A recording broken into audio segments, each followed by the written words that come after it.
Hi.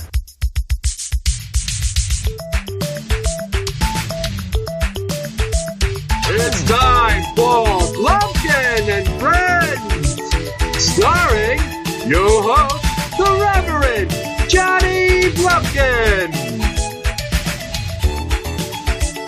I think they said something about, like, a podcast or whatever. I don't know. Hey kids, I'm the Reverend Johnny Blumpkin, and with me here today is my friend Neil. Why did you say it like you just had a stroke recently? Neil. I don't know. I don't get it. Well, what we want to talk about here is something that really has been one of the hallmarks of our friendship throughout the years, and that's video games.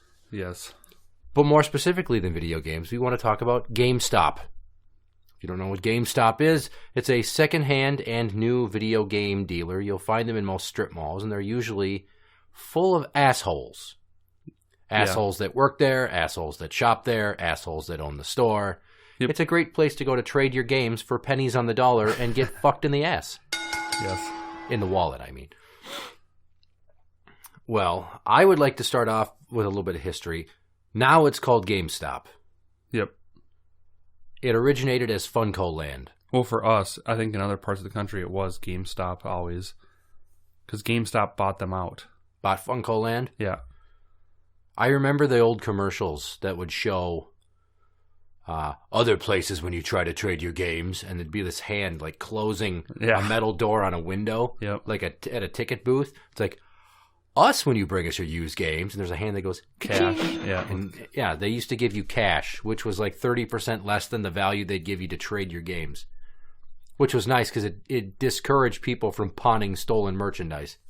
Yeah, and I mean, even back then, growing up, you could take in about 3 or 4 games. A newer game is out, trade them in, and then it would pay for the new game. You used to be able to do that. Yeah, but 3 or 4 games. Well, maybe more like 5 or 6.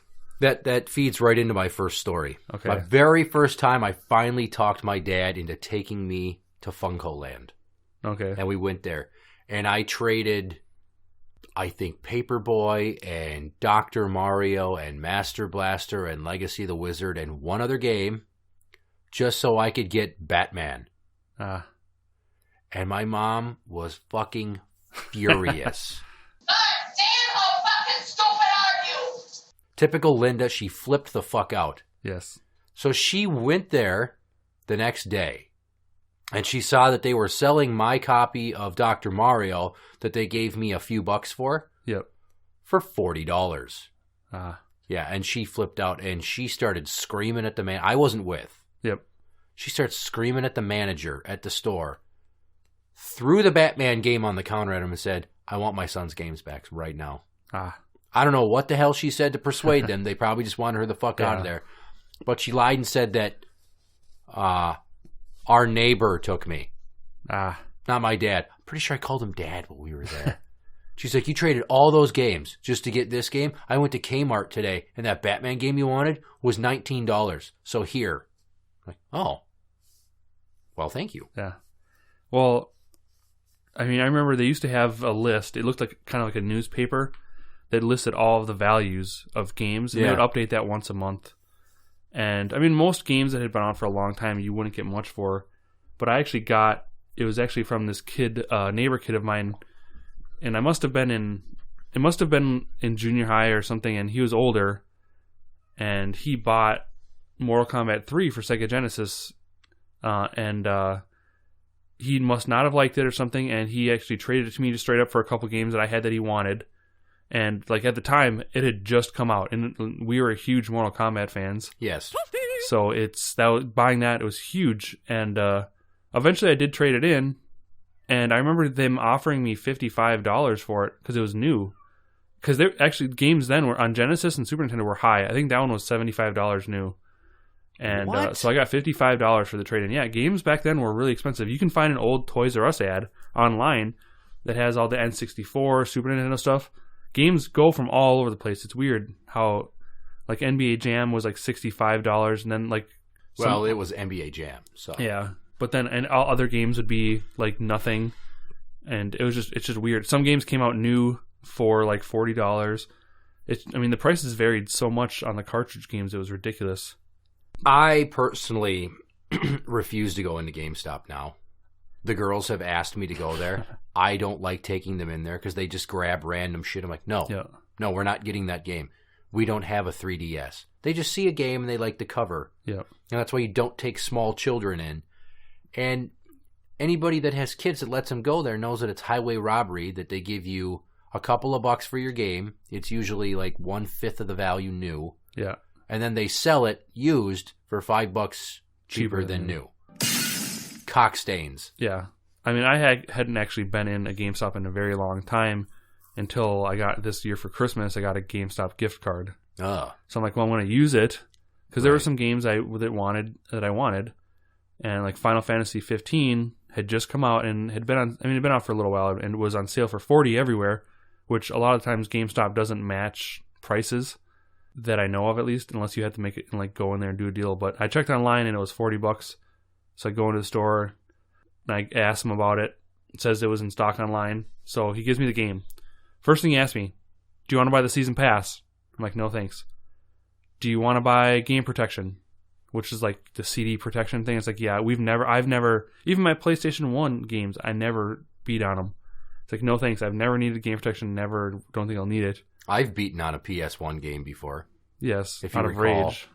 NFL Blitz pissed me off so bad I whipped it down the hallway of my basement bedroom, dented the side of the disc, but it still worked, and I traded it. Yeah, but then he after that asked me, any games you want to pre-order? They just kept asking me questions, and I'm just like, let me just get this game and get the fuck out of here. Right. It's like, God damn it. Why do they do that? This is getting into the reason for the episode. The story that came out on Kotaku, which was broken by a GameStop employee that revealed the secrets of why they're always trying to ask you for all those upsells and shit when you get in the door. Well, just another controversy. There was other controversies with GameStop that made a lot of people not want to stop there or shop there a while ago. And one of my main reasons was when they did this bullshit where they tried to sell new opened games as new. And they had some lame-ass excuse like, oh, we do this just to test the games and to mark them up. It's like, fuck you. If I'm paying a full price for a game and you give me an open game, I'm not swiping the credit card. I'm leaving. But apparently there was a big deal with GameStop employees were taking games and playing them, and then basically they would still sell them as new. It's like they were renting the games. Yeah, they were basically renting the games for free. The employees were. So that was a big deal. The Kotaku story dealt with a program they have in-house that they call Circle of Life. And it gives each GameStop store different percentage quotas for pre-orders, reward card subscriptions, used game sales, and game trade-ins. And each of the quotas is based on a store's total transactions. Pre-orders and reward card subscriptions are based on the number of transactions, while used game sales and trade-ins are based on the total dollar value of the transaction. So if a store's got a quota for used game sales at 30% and they sell $1,000 worth of merchandise, GameStop expects the employees to sell at least $300 of pre-owned games. So you could go in there and ask for a new game, and they might say, no, we don't have it, but I have this used copy of it that's in excellent shape. So you could walk up and pick up a new copy of any game without pre-ordering another game or subscribing to their rewards card bullshit. You don't buy a used game, and you don't trade in any to pay for it. The transaction will knock down all 4 of their percentages. So they're openly encouraging their employees to only sell used games.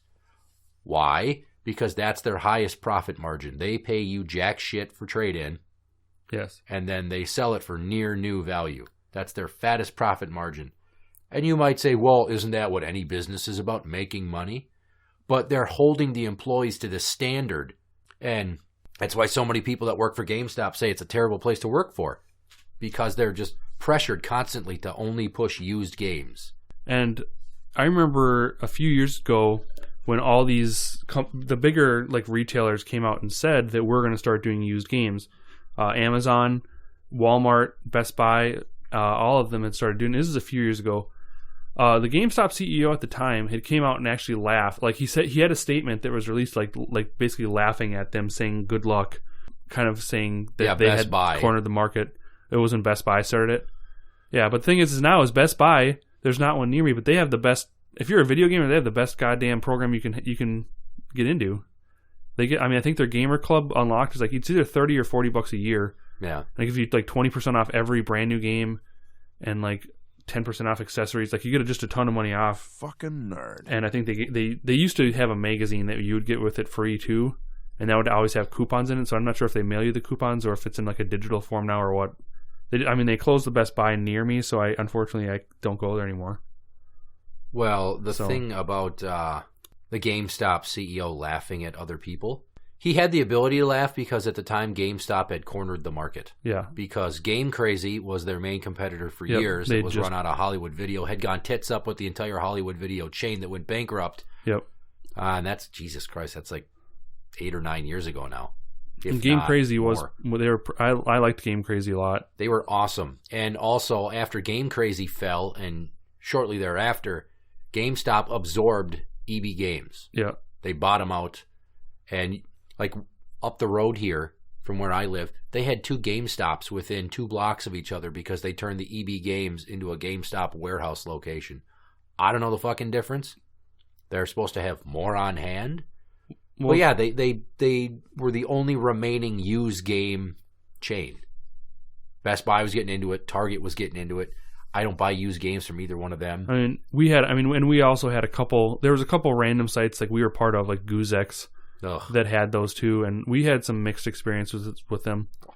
Online game trading became the thing, is where you would send a game off to somebody who wanted it, and when they got it, you'd get X amount of value points for it, and then you could use those points to get another game from somebody else. So it was peer-to-peer trading, moderated by some website. Yeah, but the only problem with that is you had to get in line. You had a queue. Yeah. And almost any like recent game had just a giant queue. But I remember going on the next day for a new game, and there being like hundreds and hundreds of people in line in front of me. I'm like, well, this sucks. Ridiculous. I'm never going to get this game now. Yeah. I mean, if there's one thing that GameStop did ever do right, is it made me care about Game Informer magazine, because it gave it to me for free for signing up for their rewards program. So you'd pay, what, $10 a year, I think? Yeah, I'm not sure what it is. And you'd get a card for 10% off of everything. And then you'd get a subscription to Game Informer that you were getting for like a penny an issue, it must have been. Game Informer was a good magazine. But, the way the internet is now, that it just, you don't need it. You don't. You have IGN and Kotaku and so many other things. But because Game Informer was ingrained into GameStop's business model, it kind of ate away at the competition for game magazines like Electronic Gaming Monthly or Nintendo Power or Tips and Tricks. Yeah, even Xbox had an official Xbox magazine, and there was still PlayStation magazine. I don't think there's any more. I don't know. Who reads magazines? What's a magazine? Nobody. That's like when people used to come door knocking at my apartment and sell magazines. Some guy was trying to sell magazines. I'm like, are you seriously coming here right now and you're telling me that you can win a trip to Mexico if you sell the most magazines? Yeah. Meaning you have to hawk the most print media in the digital age. Yeah. Do you understand how fucking ridiculous of a task that is? Yeah. Well, it's like, then the Star Trib too. I get stuff from them trying to get me in all the time, just mailers and stuff. It's like, people who don't read the paper aren't going to read the paper. You're listening to Blumpkin and Friends. So let's just go right into some GameStop hate. Okay. Bad experiences I had. Well, I think first you should say that too, is that I wouldn't feel as bad ripping on them and not giving them business if they were actually franchised, because then each store would be individual and ran on its own accord. Yeah, they're corporate. They're all corporate, so fuck them. There used to be this chubby Asian guy named Micah that worked at the GameStop way down at Northtown. Okay. And I remember one particular experience where I was going to trade in like 5 games. Yep. And he was going to take them all. And I was thinking of what I was going to get with my credit. And he was like openly laughing at me at the game I was picking. I asked him for a recommendation. He's like, yeah, those games, but I don't have any of those games. I'm like, what about this game? He's like, that game's fucking awful. I wouldn't play that shit. And I looked at him like, I don't know, it looks pretty badass. So I sat on the counter. He's like, he starts laughing at me. He's like, you're honestly going to get that? Those are the elitist type of employees that it's like, fuck you, I'll just go somewhere else. That's not even the worst part of the trip there. It was when I waited an extra 10 minutes to get rang up because they had other people. And then his boss came over and I don't know what his boss's deal was, but he walked over and the manager opens up my games. He just opens them and looks at them quick. He's like, nope. I'll give you $3 for this one. Nope. In under 10 seconds, he looks at 5 games and decides he's not going to take 4 of them after his employee was going to take them all. Yeah. I looked at him like, fuck you. And I grabbed my shit. I'm like, Yeah, I'm done leave. doing business with you assholes. That's Which a nice, I did for years, not go in there.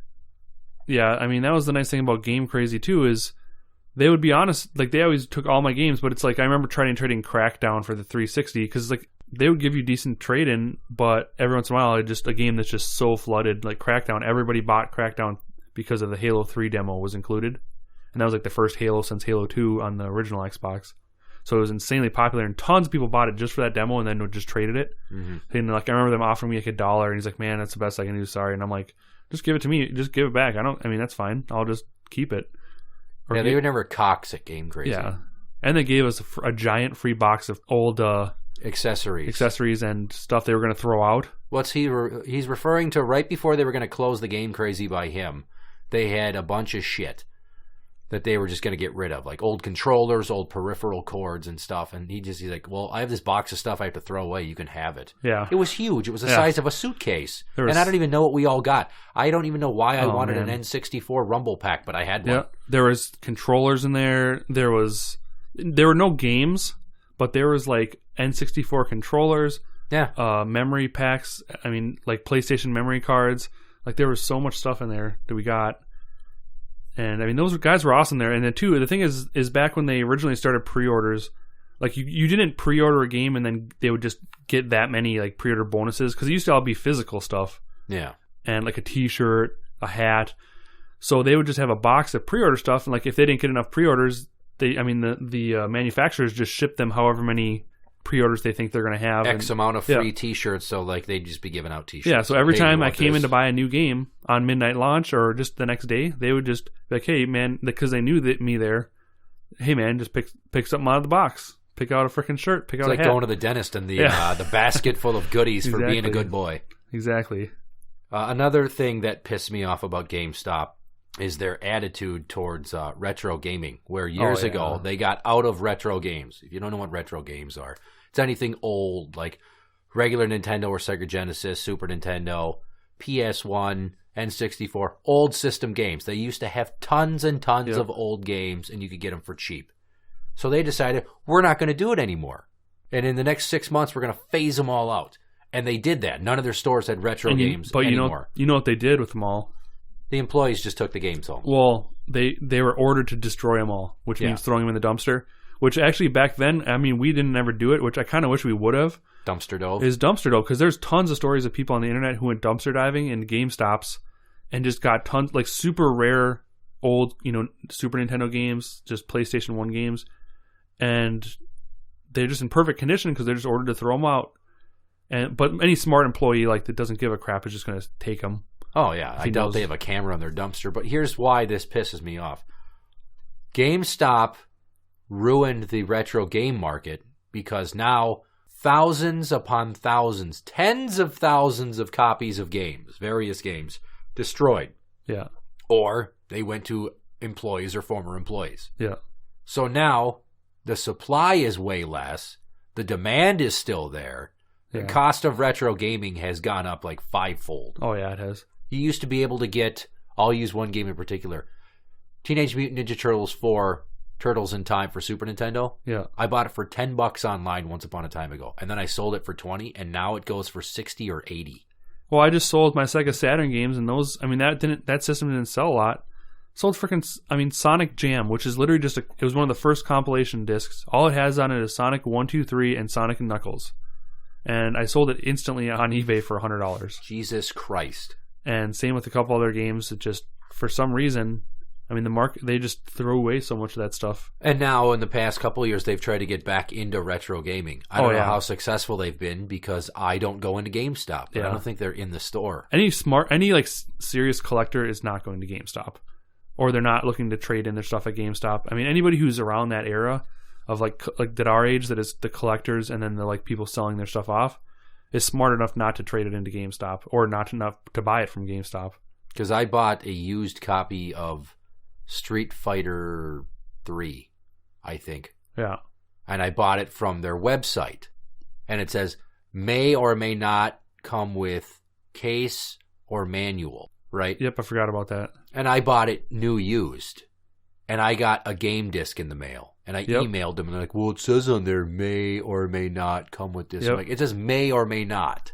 Well, that's and another that's for thing. older games. It doesn't say it absolutely will not. And I'm not paying full new used value for a game that you could only sell as good or acceptable on half or eBay. Well, that's another thing that pisses me off too. I actually kind of forgot about that.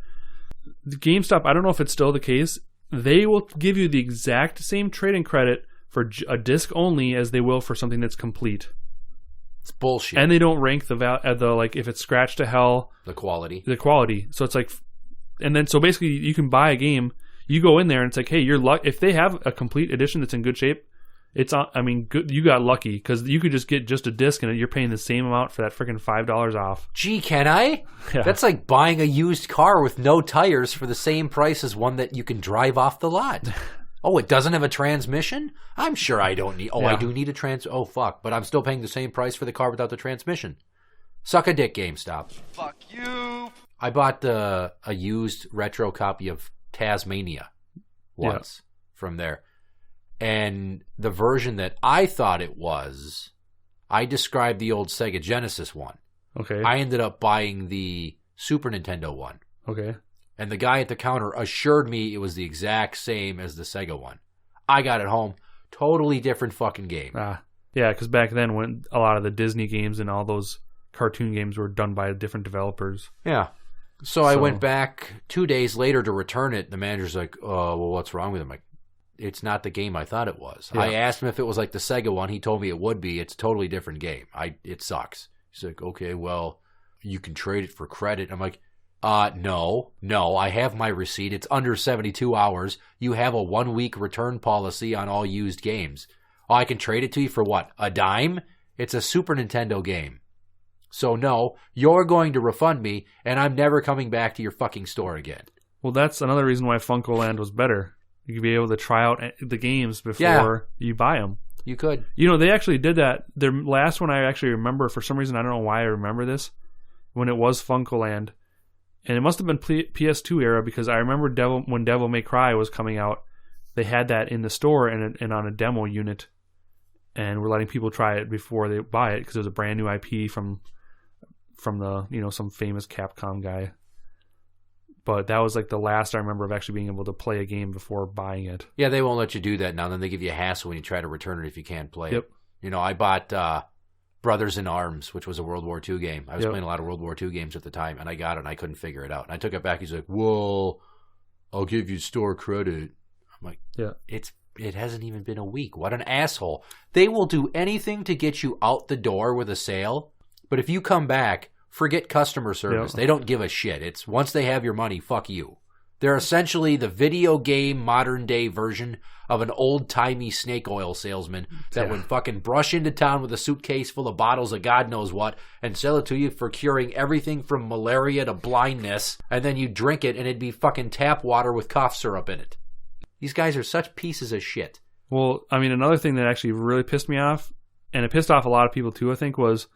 So like the Xbox One, when it came out, there was a lot of controversy around it because it only came with Kinect. And it was basically like a lot of people basically switched over to PlayStation, back over to PlayStation. And you have this elitism in there to where I remember some friends telling me about they wanted to buy an Xbox One version of a game and then or they'd go in there and someone would want to buy an Xbox One, a parent or even the guy, and they would try to tell you why the PS4 is better and why they should buy that. So they were showing favoritism towards a brand. Yeah, exactly. Odd. They still do that. I bet you I think they were doing that last generation with the PS3 and the Xbox 360 as well. Like fanboyism, the console war fanboys that work there, like they tell you why their system's better. And they tell that to like parents and stuff too, probably all the time. Because the parents don't know what the difference is. But here's the thing about that. I always wonder, is it that the GameStop employees are dicks by nature? Which I've always kind of felt that a lot of them are dickholes. Or is it that because of the corporate atmosphere, they hate their job that much that they don't try very hard because they're like, I don't want to help the company. No, I think it's a mix of, I'm sure there's good people that work there. But the thing is, they got that. I mean, if they have these corporate people come out here saying, you have to sell this percentage of used games or you're fired, basically. I mean, what are they supposed to do? What was the response from the fucking CEO? Tony Bartel. GameStop family, I want to take a moment to address an article that called into question our Circle of Life program and the exceptional service you provide our customers every day. In the article, there were behaviors described that indicated our Circle of Life program placed pressure on store associates to mislead customers on the value of certain products. Let me be clear on this. Nothing could be further from the truth. You and I know at GameStop, it's absolutely our mission to help our customers get the best advice and price on any product we sell through buying, trading, pre-ordering, and earning points. And blah, blah, blah, blah, blah, blah. I am a corporate shill. We would never fuck you over. We just want to help you have an excellent day. Beep, boo. All hail our corporate overlords. Yeah, suck a dick, Tony Bartel.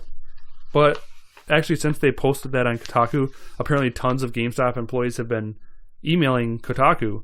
And one of the stories I actually heard was a manager who he was actually passing on his sales, his used game sales and stuff, to his employees so they wouldn't get screwed, because he figured he's the manager of the store and it's he doesn't have to follow that as much. Well, he got fired. He was an ex-manager now.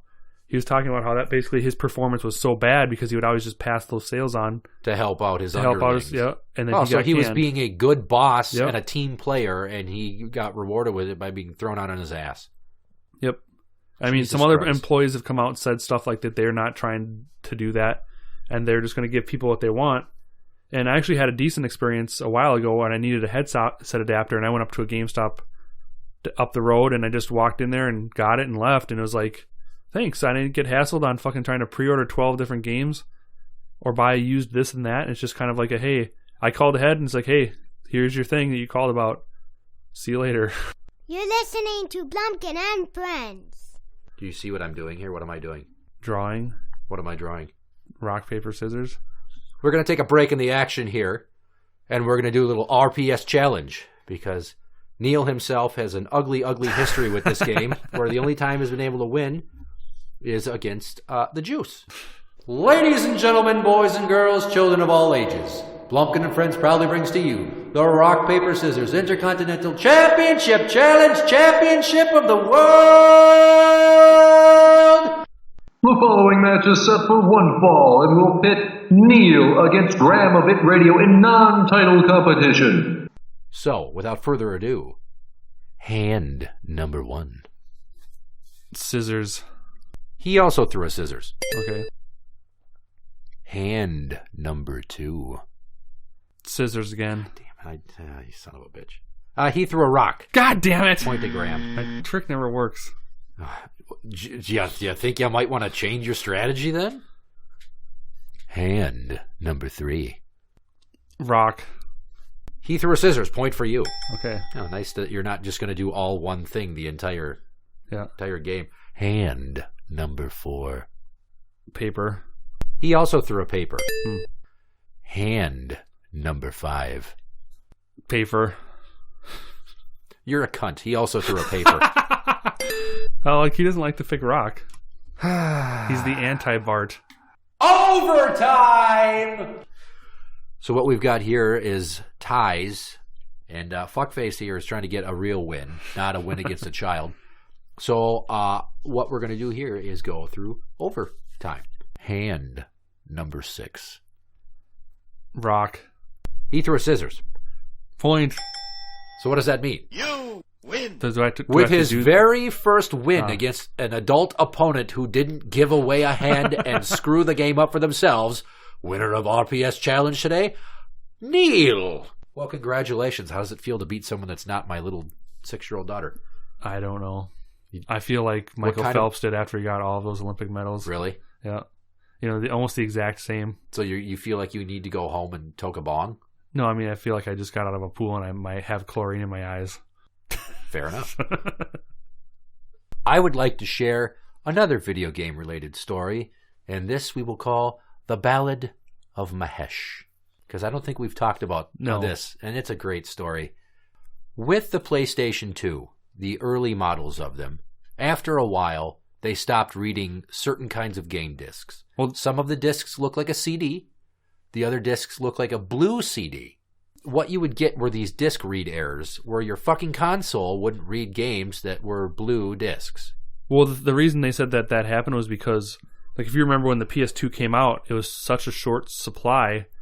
They eventually ended up, like, upping supply and then have a ton of these, which were actually cheaper parts. Uh-huh. So I'm pretty sure both of us ended up having the cheaper, the high production ones. So basically, what they did was to fix this problem, they came out with a new model of the PS2 that was smaller and thinner and better. Yep. It was called the Slimline. Yep. And I wanted one. And I wasn't just going to shell out for a new console. So what I did is I heard online that you could clean it up using like a CD cleaner. And that I figured I'm going to sell it.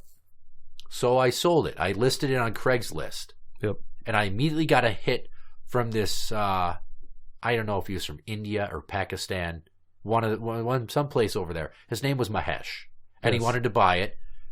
So we went to his townhouse, which was actually not that far from where you were living at the time. Yes. And we get there, and the door knocker... Well, right as we're walking up, because after you were talking to him on the phone and stuff, right as we were walking up, I said, "Watch there be a Ganesh on the front door." There was Ganesh on the fucking as soon as we walked door up, knocker itself. Yep. And we get in the house, and he's like, "Oh, yes, come in. And then we go to his living room, and he had me set up the PS2. And immediately I notice as I'm setting it up, his daughter's sitting on the couch. His son is jumping all over hell on a trampoline. He's got a mini trampoline. There's handles on it, but there's a fucking trampoline inside the house. Yes. And he has me set up the PS2 perched atop of a speaker. Not like a big stereo speaker, one of those surround sound mini speakers. Yeah. So those are roughly the diameter of a Monster Energy drink can. The PS2 was half the size of a VCR. So right now I'm already like, this is perilous. There's no fucking way this thing's going to fall down. I was nervous as shit. Yeah. And I showed him some games, and I was going to sell it for $100. Yep. Because it was like half the price of a new one. So it must have been $200 for the Slim, and then $100 is what we sold them for. Now the Slimlines came out; they were $149.99. That was nice. Basically, I showed him some games, and I'm like, "So what do you think?" He's like, "Yeah. I want this game and this game." So he's picking games. I'm like, "Well, the games are actually." He's like, "Well, no, 100 will be fine." Yeah. I'm like, I'll never forget. He said that 100 will be fine. You know, you're an asshole. I didn't say he was an asshole, but I'm thinking you're an asshole. He's like, "Well, it is used," and I just thought. Your wife's used. She shit out 2 kids, but I bet you still like betting her down. You'd want full price if we were making an offer on an indecent proposal. So fuck you. Like, he's trying to fucking barter with me. Yeah. If you don't know about Middle Eastern people, and this is not a knock or a stereotype, they will always try to barter down the price of everything. It's something deeply ingrained in their societal DNA. I'm like, fine, whatever. You know, I'm getting pissed, and I gave him 2 games with it. We gave him Grand Theft Auto Vice City. Considering it's for his kids. And it's for his kids, so we gave him Grand Theft Auto Vice City. And when we were leaving, we kept joking about how his wife is going to see his kid playing. He's like, "How could you give our child this devil game? You're killing prostitutes and stealing cars. How you could give it to our kids?" Yeah. So I sold him the PS2, and we immediately went to Game Crazy, where I bought the Slimline PS2, and we were laughing about selling it to this guy. Because I knew there was going to be an issue that it was up on that speaker. Yeah. Never mind the blue game disc read error. So he tried to email me saying there was a problem with the PS2. Yep. Which there was. There was, but it wasn't the problem that he was saying. He says, "You sold me a non-working PS2. No, it fucking works. We both tested it in front of you. You saw that it worked." Then I had to go to work the next day. And I said to my dad, "If a guy calls here and he sounds foreign, you've never heard of me." What Mahesh did was call my parents' house. Yeah. Because that was the number I gave them because I didn't have a cell phone at the time. Yeah. And he called and he starts talking to my dad and he accuses my dad of being me. And he's like, No.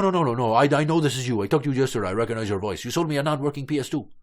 My dad's like, "Look, buddy, I don't know what your deal is, but I'm not the guy. I don't know why you're calling me. Don't call here anymore." So a few days later, Neil lists his old PS2 on Craigslist. Yep. And sure as shit, who messages you about the PS2? The first response I get, Mahesh. And I was like, yeah, this guy's probably going to murder me if we show up to his Because doorstep. he recognizes you? Yeah. Well, what if he's using another email because he's trying to trap you? He's trying to see if we show up again.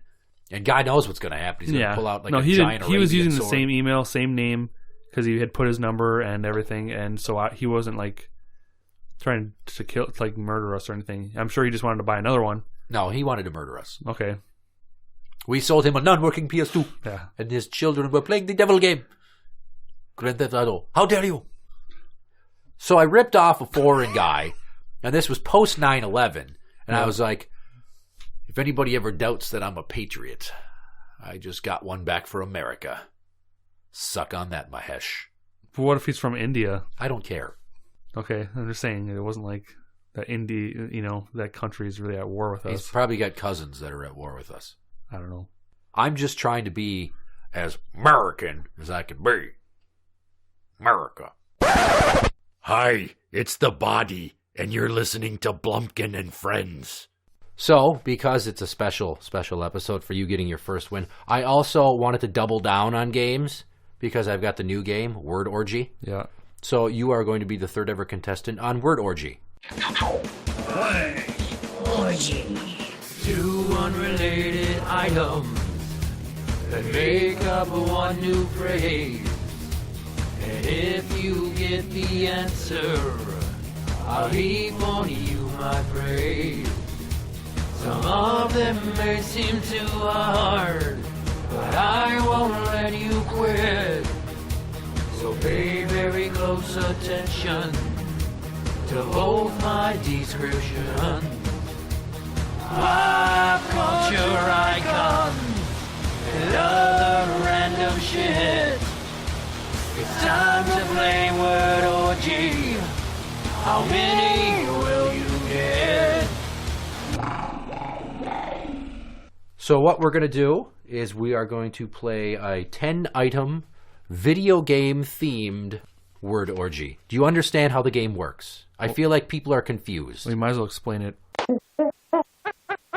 There are 2 items I'm thinking of. The first item will end with a word. The second item will start with that same word.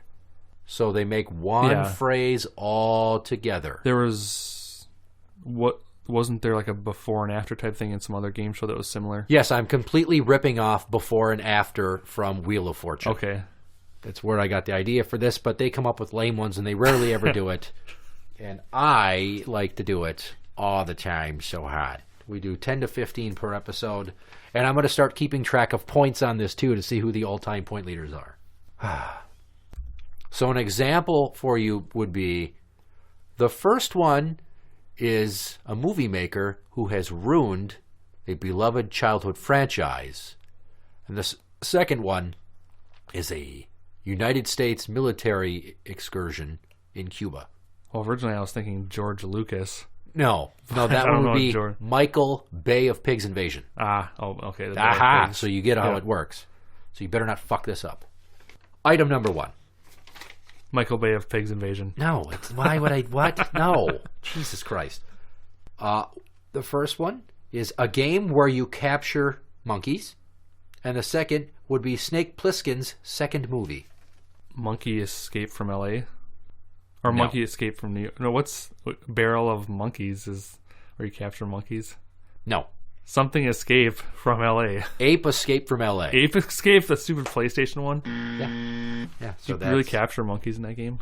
That's all you do is capture monkeys. I've in never that played game. it. Oh, you're a bastard. I was close. The guy who's played more games than anybody I know hasn't fucking played Ape Escape. That's like the one franchise I never played. Okay, item number 2. Link's first adventure and the daughter of the guy who played Mrs. Doubtfire. Zelda Williams. Okay. There's 2 The items. Adventures of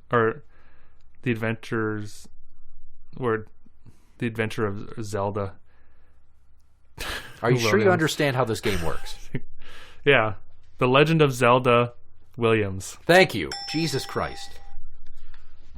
I didn't feel like I was making these that hard. I gave that one away virtually. Okay, yeah. Michael Bay of Pigs. No, god damn it, no. Item number 3. A hula skirt-wearing skateboarder game and a Val Kilmer movie about gene splicing. Gene splicing? Yeah, splicing genes. Not the kind you're wearing. Well, originally I was thinking Tony Hawk. But that would be wrong. Yeah. What's the other one? Evolution? Or... That I know. Are you telling me you don't know, or I what? can't remember the name of the game. I know you really liked it, and it was a Tony Hawk ripoff. No, it's not. Then what's the game? And I'll see if I can get just give me the first half. I can't give it to you. You don't get that one. Adventure Island of Dr. Moreau. Oh, goddamn Adventure Island. Goddamn your face. And then the gene splicing. Number 4. A Joe Pesci movie about an apartment manager, and the second one is a game with plumbers and airships. I have no idea what the movie is. Apartment manager? An apartment manager. Joe Pesci? Yes. It's something super, obviously. The Super Mario Brothers 3. Yes. It's called The Super. That was It's a called total The Super. guess on that movie. I didn't know the movie. It's pretty... I tried to make these Yeah. easy. A calendar-themed nickname for a murderer, and a game that's all about combos. The calendar-themed killer. A calendar-themed nickname for a murderer, and a game that's all about combos. I'm trying to think of the calendar-themed nickname for a murderer. I don't know what this would be. I mean, something Killer Instinct. The Zodiac Killer Instinct. Oh. God damn it. No. I don't know anything about the Zodiac Killer. That's the thing. Number 6. The Saga of Marcus Phoenix, and a Tom Cruise movie about aliens. Gears of War of the Worlds. Yes. Number 7. Zombie Slaying Cheerleader Game and Terry Funk's ECW Alter Ego. Terry Funk. I don't know if Terry Funk. It's a wrestler. Yeah. Is he black or white? He is white. But he goes by cheerleader something then. Or no, what is that? God, what is the name of that game? A zombie slaying cheerleader game. I know, I can picture it in my head. And the ECW alter ego of Terry Funk. Okay, so Lollipop, Chainsaw.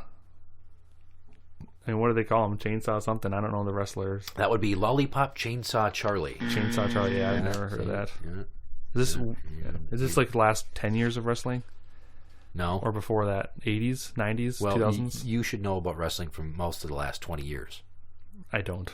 You're a vagina. Oh, bitch, you got jacked, bitch. Number 8, a super suit wearing hero and a former NBA guard who played for the Mavericks and the Heat.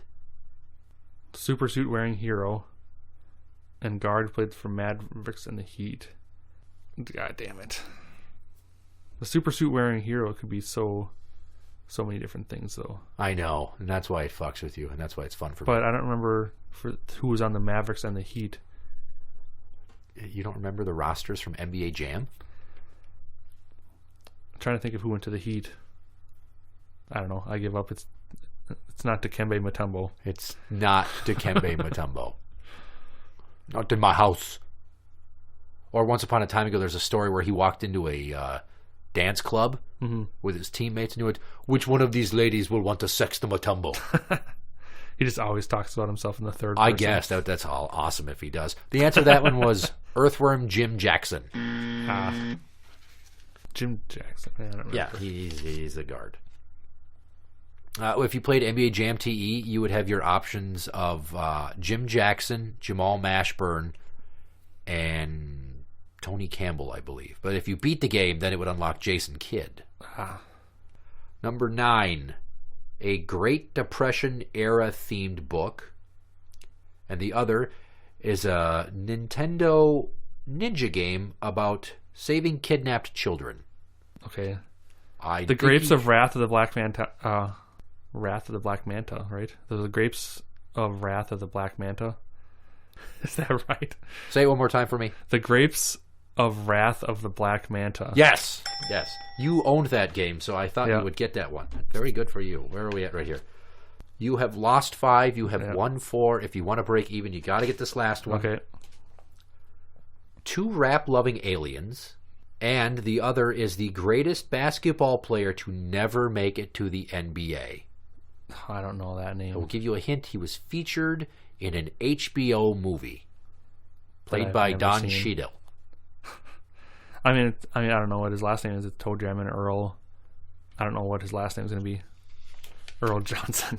After all the times I created him on NBA games, starting Earl? with NBA Live 97. So he was in the 90s? Yeah, I don't know. Earl. He wasn't in the 90s. That's when they made the movie. Oh. That would be Toe Jam and Earl Manigault. Yeah, I don't know. Oh. I wanted to know that name. Oh. Why can't he just be like Earl Johnson? Because his name's not Earl Johnson. Yeah, That's but why then I can't be I like would've Earl gotten it Johnson. right. I'm not going to cater the game for your ego. Why can't you make it so I can win? He legally changed his name, I think. No, he did not. In fact, that is wrong. So, in closing, don't go to GameStop. Don't give them any of your money. If you are walking by a GameStop, just flip them off to the window. There are better options. There are better options, like taking a straight edge razor blade and cutting on yourself, Or just going to Amazon or Best Buy. yeah, well, Amazon. Unless you want a retro game, and then, well, fuck you, you need a time machine. So thank you, GameStop, for being the one option for used games physically and screwing people. Thank you for destroying the retro game market. Thank you for not being a part of the transaction that helped me get a slimline PS2. Most of these thank yous are sarcastic. That one's a genuine one, because it was Game Crazy. Game Crazy helped me out. And I genuinely hope that GameStop goes out of business so that new companies can rise in its place. Interact with the show on Twitter at Blumpkin Show. That's at Blumpkin Show. You can find us on Facebook at facebook.com/group/Blumpkin and Friends. I'm the Reverend Johnny Blumpkin. Neil. Good night. This is how most stores feel about buying your old video games. This is how we feel. Funcoland. More video games than anybody else and half the price.